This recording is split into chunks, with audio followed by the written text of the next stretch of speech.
के पूर्वी चंपारण जिला के खजुरिया चौक के पास अपनी मौजूद बनी और खजुरिया चौक पहला के बाद में यहाँ बैठल नहीं तो पता लागल कि मनीष कश्यप जी के बारे में कुछ बात चलत रहा। मनीष कश्यप जो उनकी बात का करल बड़े बिहार खातिर एगो भैया बनी हमारे साथ में ट्रांसपोर्ट भैया के यहाँ पर यहाँ से सिंह ट्रांसपोर्ट यहाँ अला के बाद मनीष कश्यप जी के बारे में कुछ सुने के मिलल हो तो सोचनी है कि काहे ना एगो खबरें बना ली कि आखिर मनीष कश्यप जो उनकी भाई बिहार के बेटा आज बिहार खातिर का करता रन इहे का जाने का प्रयास कल गई। भैया मान लिया कि समाज में हमने रह तनी बड़का मोबाइल के युग बा आ मौका निकाल के कुछ ना कुछ ज़्यादा समय तो जरूर बीतता मोबाइल पर। समाज में बहुत तरह के बहुत बात होला। रहल बात मनीष कश्यप के हमने एगो अपन आदर्श अपन बड़ भाई खानी मानत हन। कमी दुनिया में हर एक लोग में बा।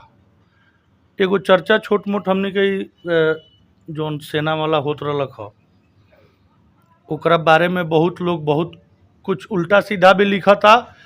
मनीष कश्यप के लोकप्रियता के सामने कुछ लोग जरूर बा कि उनकर बुराई करे वाला भी बा। हम वो सब लोग के चाहे जे भी जनता ही देख रहल बा, हम एक एगो बात कहे के चाहतनी कि एगो नौजवान फौजी के लड़का, हमू फौजिए के लड़का बानी, एगो फौजी के लड़का अकेले घर से निकल के आज भारत के मानचित्र पर बिहार के जो नाम रोशन कर दिले बा और निस्वार्थ भाव से, तो हमनी के तो मनीष कश्यप के अच्छाई से मतलब बा। समाज हित में जो काम कर रहा है अगर उससे अगर उनकर कुछ आपन हित भी जुड़ल बा तो ये कहीं से बुरा नहीं के भैया। ऐसे मनीष भैया रुआ जहाँ भी बानी अगर देखे के मिली तो जौन माइनस पक्ष बा, जौन नकारात्मक पक्ष बा, ओकरा के छोड़ के रुआ अपना काम पर जौन लागल बानी रुआ लागल रहे। पूरा बिहार रुआ संगे बा, एकदम संगे बा, दिलो जान से संगे बा। अभी तक तो कहियो मनीष भाई ऐसा माने आह्वान नहीं की कैले कोई के मदद करे नहीं, वहाँ का खुद ला मदद कभी मांगे के मौका नहीं के मिला। अगर वैसा मौका आ जाए तो बिहार के एक एक लोग रुआ साथ में बा, एक एक लोग जौन की बार और साथ देवेला तैयार बा बिहार के। और बिहार के पूर्वी चंपारण जिला बा जौन की बा मनीष कश्यप जी के गृह जिला बा। पूर्वी चंपारण पश्चिमी चंपारण जिला एक में रहुए लेकिन आज अलग हो गई बा। लेकिन यहाँ अला के बाद कुछ ना कुछ ऐसा लागता कि मनीष कश्यप के अभी भी जो देखल जाओ आज हर एक पंचायत में एक यूट्यूबर पत्रकार हो गए बा लोग। तो मनीष कश्यप के लोग इतना बड़ा काहे समझता, और भी लोग तो मेहनत करता। देखल जाओ मेहनत तो सब कोई करता, लेकिन मनीष भैया जब से पत्रकारिता के दुनिया में अइले उनकरा के देखला के बाद भी जैसे एगो समाज के लड़का आगे निकलेला तो ओकरा पीछे काफ़ी सारा लोग चलेला। उ लोग भी समाज हित में काम करो, एक ना एक दिन जरूर उ लोग भी सफल होई। आज कम सफल बा, कल मनीष कश्यप से भी आगे जा सकता। वो लोग के साथ भी हमने के शुभकामना बा। अच्छा, उनकर कौन स्टाइल रो सबसे बढ़िया लागेला मनीष कश्यप के? देखिए भैया स्टाइल तो वो आदमी में एगो जो निर्भीकता बा, बेबाक बयानबाजी बा, निष्पक्ष जोन बयानबाजी बा, मतलब समाज हित के लिए एकदम 100% खरा बात। उस बात के बाद क्या होगा उनके साथ माहौल, इसका वो चिंता उनके पास नहीं है। सबसे बड़ा चीज़ बा कि एह बेरा समाज में दूगो आदमी हमनी बैठ के बतियाता नहीं तो जायज बात बोलल मुश्किल बा। और कोई भी डिजिटल मीडिया में ए बेरा सामने जौना के पूरा देश देख रहल बा और निर्भीक बेबाक तरीका से एकदम पीछे पड़ के रगड़ के आ एगो उनकर भाषा भी बा रेल के, तो ई रेलैया हमने के खूब बढ़िया लगला। रेलैया अच्छा लगला, बहुत बढ़िया लगला। बिहार में ऐसा लोग बा कि रेलाई होके के चाहिए। रेलैया पर बहुत लोग ऐसा बा कि तने उनकर पावर ठंडा होला आ उ लोग जब घरे जाला उ रेलाई याद पड़ी तो निश्चित उ लोग के सपना में थोड़ा ना थोड़ा आवेला मनीष कश्यप के चेहरा। और सवेरे उ लोग उठी तो उ लोग में सुधार हो जाला। हर हाल में एक प्रमाण हम लोग के 5 गो लोग के वो लोग से हम कहवा दें कि मनीष भाई के रेलाई देख के हमने सुधार कैनी हो ना तो हमरो रेलाई हुई। कहीं ना कहीं बा ओ में दम बा, एकदम दम बा। अच्छा, ओकरा बाद भी देखी रुआ के बताओ तनी मनीष का से तो बढ़िया काम करता रहे।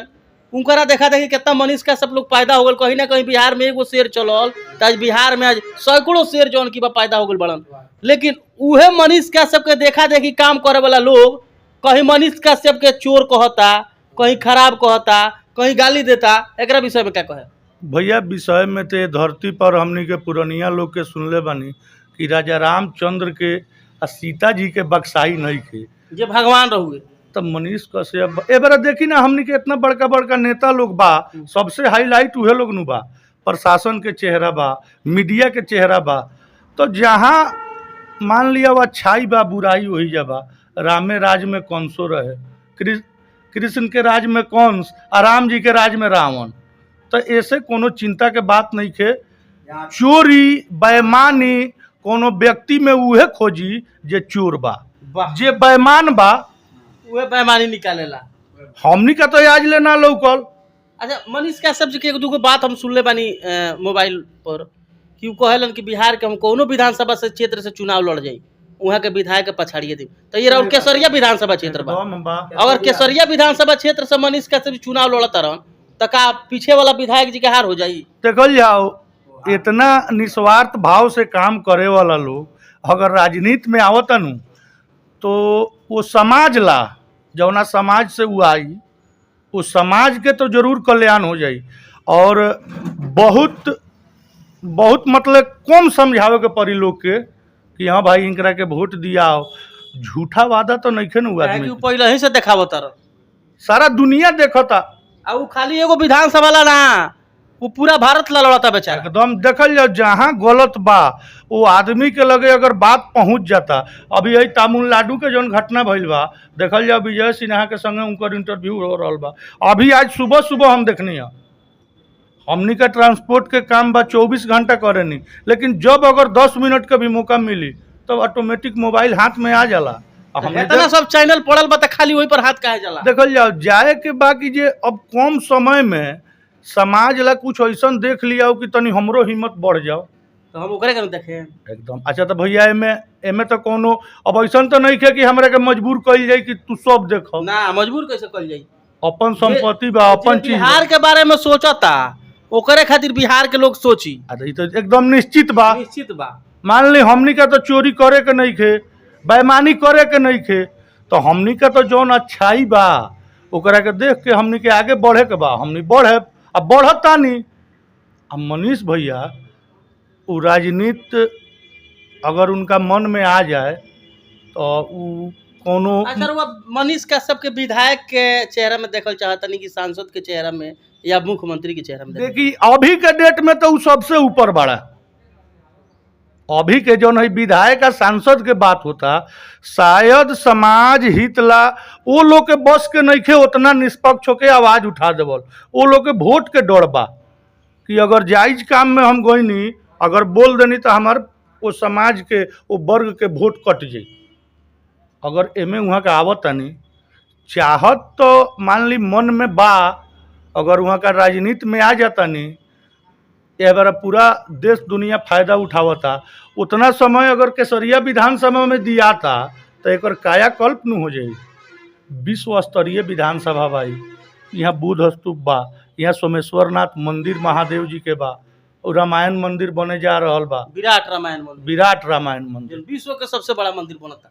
तो ऐसे उनकरा ला ये राजनीति कोनो बहुत बड़का चीज नहीं खे। आ कोई के सिंबल पार्टी ताटी ये सब से वहाँ का ऊपर के बानी खुदे सिंबल ब्रांड बा, ब्रांड भयंकर ब्रांड बा। मने अगर चुनाव में उतर जाए तो खलबली मच जाई, एकदम मच जाई। अगर हई जे चुनाव में बा, राजनीति में बा, अभी रहुआ जो सवाल पूछता नहीं उन लोग सुन ली तो हाथ गोड़ फूले लगी, अभी ये फूले लगी, अभी से लगी लो बेयार बहु एकदम होके लगी लो।